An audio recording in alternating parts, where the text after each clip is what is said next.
Buenos días. ¿Cómo estamos?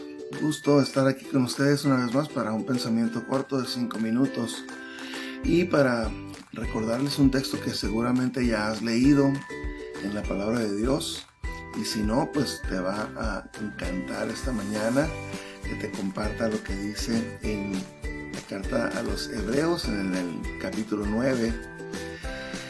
Y empieza hablando el escritor, que muy posiblemente haya sido Pablo, acerca de que en el Antiguo Testamento la forma que las personas podían llegar a tener paz nuevamente con Dios y volver a entablar una relación era invariablemente a través de un sacrificio de sangre, porque dice la ley que sin derramamiento de sangre no puede haber remisión de pecados. ¿Qué significa esto?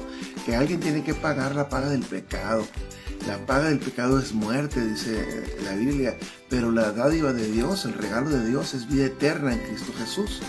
Entonces, alguien tenía que pagar de una vez y para siempre ese sacrificio, porque el judío tradicional tenía que estar yendo continuamente al templo a entregar sacrificios de animales, de palomas, de corderos y todo eso, y estar ofreciendo, y antes de que muriera el animal le ponían las manos encima para que simbolizara que el pecado de la persona lo iba a pagar este animalito, y después era sacrificado el animal.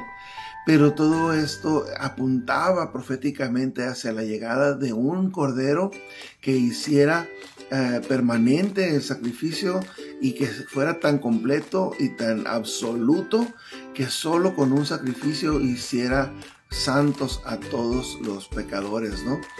A todo aquel que lo acepte, ¿no? La Biblia dice que esa luz verdadera venía a este mundo, a los suyos vino, pero los suyos no le recibieron, dice, o no le aprendieron, no lo comprendieron.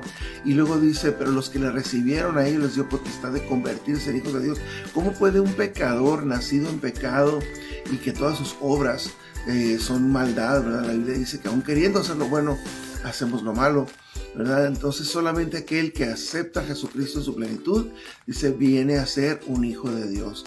Entonces el judío que peleaba con un esquema de obras y de justicias, de cosas que tenía que hacer para alcanzar esa salvación, ahora es presentado con Jesucristo, quien una vez y para siempre hizo un sacrificio con su propia vida, con su propia sangre, para que pagara el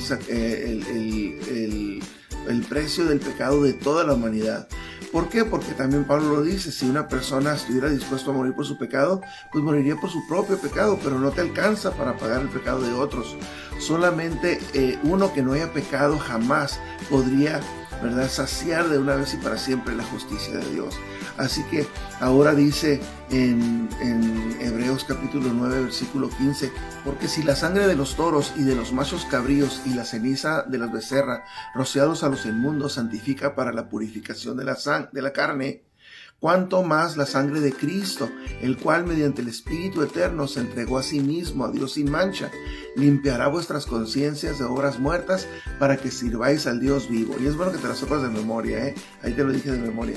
¿Por qué? Porque ese versículo es buenísimo cuando viene el tiempo de la culpa, de que el diablo viene y te dice, no mereces la salvación, Dios está enojado contigo.